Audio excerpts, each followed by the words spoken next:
सभिनी दोस्तनि खे भलीका सिंध हेल्प जे चैनल तां। जेकॾहिं हिकु जहाज़ कराची खां लाहौर वञी रहियो आहे त उनखे पायलट सिर्फ़ हिकु डिग्री खाॿे पासे मोड़े त उहो लाहौर न पर इंडिया जे कंहिं रियासत में वञी लैंड कंदो। हिकु डिग्रीअ जे मोड़ण खे असां पंहिंजे अखियुनि सां मुशाहिदो बि नथा करे सघूं, पर जॾहिं असां वॾे पंध लाइ निकिरंदा आहियूं त उहा हिकु डिग्री तमामु वॾो फ़ासिलो पैदा करे छॾींदी आहे। अहिड़ी तरह असांजो रोज़ जूं चॉइसिस मतिलबु पसंदि चूंड जेके असां रोज़मर्रा ज़िंदगीअ जे मामलात में कंदा आहियूं, जेके असांखे मीनिंगलेस बेकार बेमक़सद लॻंदियूं आहिनि, उहे ई अॻिते हली करे असांजे कामयाब ऐं नाकाम थियण जूं रिस्पॉन्सिबल हूंदियूं आहिनि। अॼु मां तव्हां सां द बिगिनर्स किताब मां 3 अहम चॉइसिस जे बारे में ॿुधाईंदुसि जेके तव्हांखे अॻिते वधण खां रोके रहियूं आहिनि। हिन किताब जी ख़ासि ॻाल्हि उहा आहे सिर्फ़ मसइलनि खां विढ़ण लाइ मोटिवेशन पैदा नथो करे, पर उन सां गॾोगॾु उन्हनि मसइलनि खां ॿाहिरि निकिरण जो बि स्टेप बाय स्टेप हल पेश करे थो। तव्हां पंहिंजी ज़िंदगी में का बि चॉइस इख्तियार कंदा आहियो, उहा ई चॉइस अॻिते हली ज़िंदगीअ में तव्हांखे कामयाब या नाकाम कंदी आहे। अमीर थियण या कामयाब थियण बि हिकु चॉइस आहे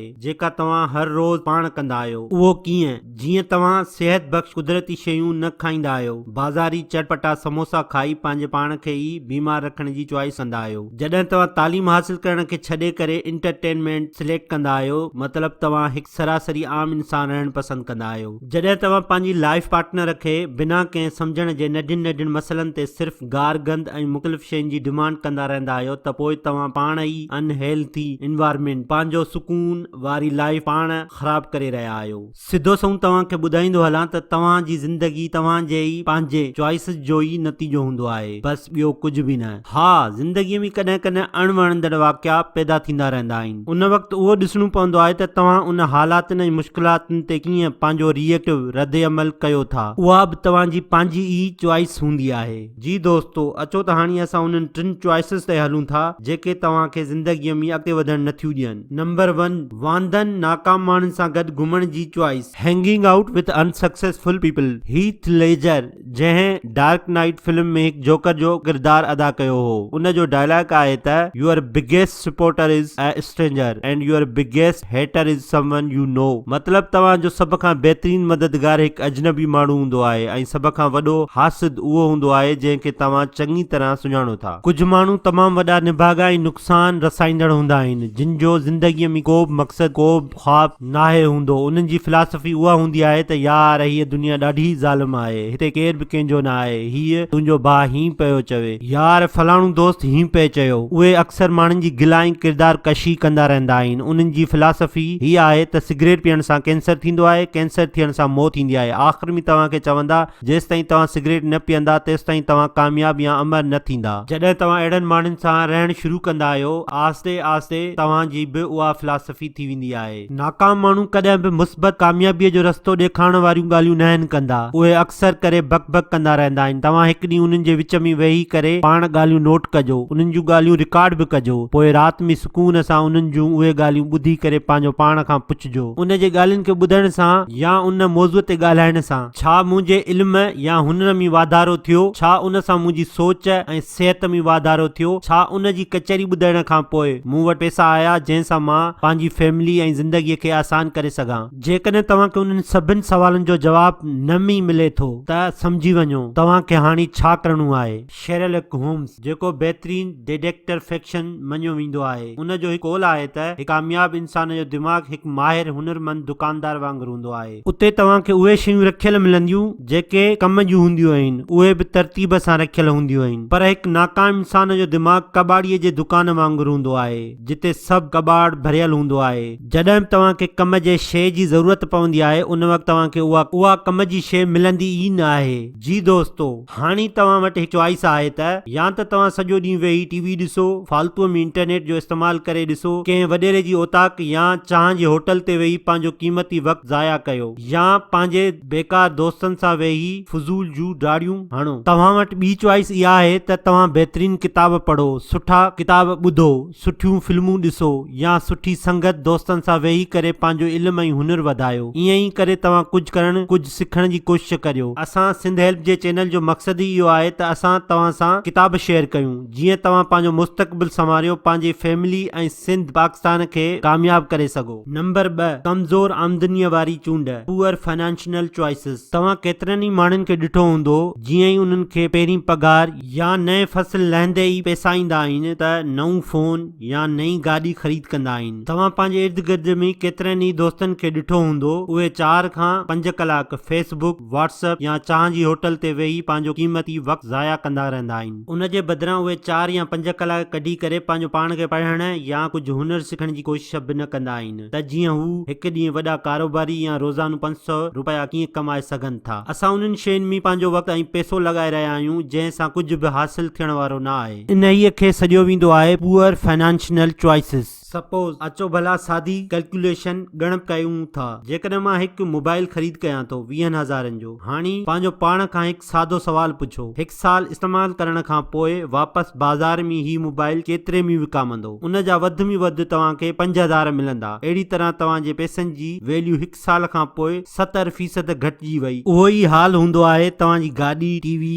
ऐं वाच जो। हर साल तव्हांजी शयुनि जी क़ीमत 70 खां 75% घटि थी वेंदी आहे। अहिड़ी तरह तव्हांजे पैसनि जी वैल्यू बि घटिजंदी वेंदी आहे। हाणे तव्हां पाण ॿुधायो 15 सालनि खां पोइ तव्हां अमीर रहंदा या ग़रीब? मिसाल जे तौर असां उन्हनि पैसनि खे किथे इन्वेस्ट करियूं था जिते असांखे हर साल 10% जो फ़ाइदो मिले थो। ठीकु, अॼु खां 10 सालनि खां पोइ उहे 20,000 तव्हांखे 50,000 खां बि मथे थी वापसि मिलंदा। जेकॾहिं तव्हां उन्हनि पैसनि खे पंहिंजे पाण ते लॻाए करे कुझु हुनर सिखो था, उन हुनर सां तव्हां पैसा कमाइण लॻो था त 10 सालनि खां पोइ उन जी क़ीमत लखें रुपया थी वेंदी।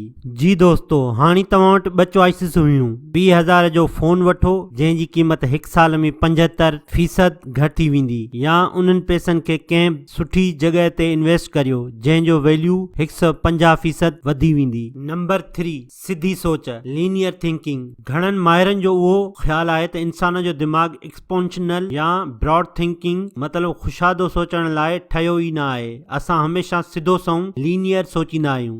जीअं असांखे लॻंदो आहे त 8 कलाक कम करण सां 20,000 कमाए रहिया आहियूं त 12 कलाकनि में 30,000 कमाईंदासीं। असांखे ईअं लॻंदो आहे जेकॾहिं मुंहिंजी तबियत ख़राब थींदी त सिर्फ़ मुंहिंजी ई तबियत ख़राब थींदी। जेसिताईं असांखे ॿियो केरु सेखारे न तेसिताईं असां शयुनि खे कंहिं ब्रॉड पर्सपेक्टिव, मुस्तहकम ऐं वॾी नज़र सां न ॾिसी सघंदा आहियूं। असां उहो कॾहिं बि न ॾिसी सघंदा आहियूं जेको असां करे रहिया आहियूं। उन्हनि शयुनि जो अॻिते छा असरु थींदो ऐं उन असर जो छा असरु थींदो, पोइ उन असर जे करे केतिरनि ई ॿियनि शयुनि ते असरु पवंदो। जी हा, उन्हनि 8 कलाकनि जे बदिरां 12 कलाक कमु करण सां तव्हां वधीक पैसा त कमाईंदा आहियो, उन जे बदिले में तव्हांखे मिलंदो घणो स्ट्रेस, घटि सुकून, घटि फैमिलीअ लाइ टाइम, घटि आज़ादी ऐं वधीक बीमारी। प्लस हिकु ॾींहं में तव्हां 24 कलाक में सिर्फ़ 24 कलाक ई कमु करे सघो था।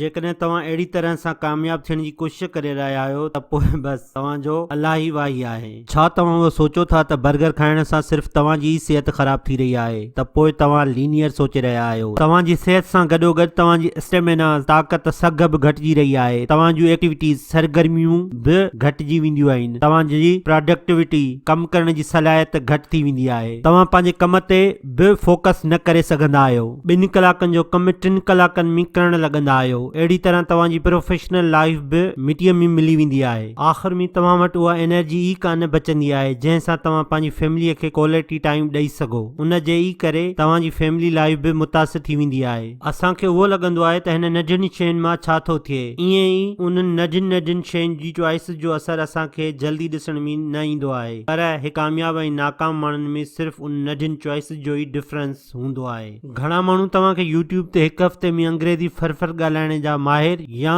10 मिंटनि में करोड़पति थियण जा फार्मूला सेखारींदा रहंदा आहिनि। ख़ुदा न ख़ासि खुश नसीबीअ सां तव्हां 1 कलाक में करोड़पति थी बि वञो था, तॾहिं बि तव्हां उन कामयाबीअ खे संभाले न सघंदा। मिसाल जे तौर तव्हां हिकु स्विफ्ट कार कच्चे सिंगल लाइन रोड ते हलाए रहिया आहियो। अचानक तव्हांजो एक्सीडेंट थी पवे थो। पोइ तव्हां चवण लॻंदा त अरे यार, असां भॻल टुटल रोडनि ते हलंदासीं त एक्सीडेंट त थींदो न। जेकॾहिं मूं वटि BMW हुजे हा, 8 लाइन हाईवे हुजे हा, त मुंहिंजो कॾहिं बि एक्सीडेंट न थिए हा। जेकॾहिं तव्हां ख़राब ड्राइवर आहियो, रोड या गाॾी कहिड़ी बि हुजे, एक्सीडेंट त थींदो। जेकॾहिं तव्हां ड्राइवर सुठा आहियो त पोइ तव्हां फसलनि में बि ट्रैक्टर आराम सां हलाए सघो था। अहिड़ी तरह शॉर्टकट जल्दबाज़ीअ में कामयाब थियण लाइ तव्हां वटि केतिरा ई रिसोर्स ज़रिया भले लभी वञनि, पर पोइ बि तव्हां कामयाबी संभाले नथा सघो। द बिगिनर किताब तव्हांखे उहो ई सेखारे थो त तव्हां पंहिंजे मसइलनि खे कीअं आसान तरीक़े सां हल करे सघो था। जी दोस्तो, हाणे अचो त हिन वीडियो खे समअप कयूं था। 3 चॉइसिस जेकियूं तव्हांखे नाकाम करे सघनि थियूं।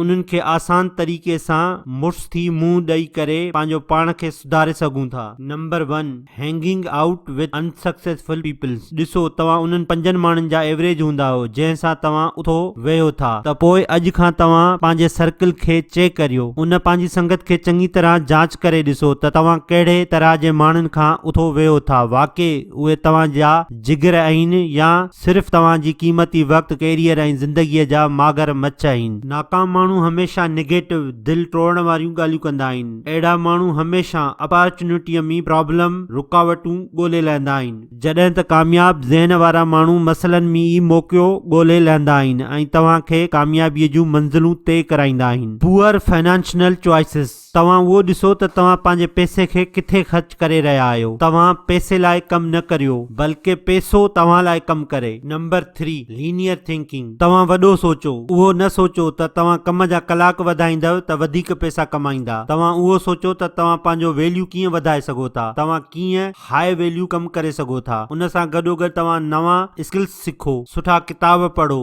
सुठनि माण्हुनि सां मिलो। जी दोस्तो, सिंध हेल्प तव्हां लाइ सभु कुझु आसान करे छॾियो आहे। तव्हां हींअर ई यूट्यूब ते वञी सिंध हेल्प जे चैनल खे सब्सक्राइब करियो, कमेंट्स कयो, पंहिंजी फैमिली ऐं दोस्तनि सां शेयर कयो, जिते तव्हां सिंधीअ में खोड़ सारा किताबनि जो ख़ुलासो ॿुधी ऐं ॾिसी सघो था, पंहिंजे पाण में तब्दीली आणे सघो था। हिन वीडियो खे ॾिसण लाइ तव्हांजा लख लख थोरा।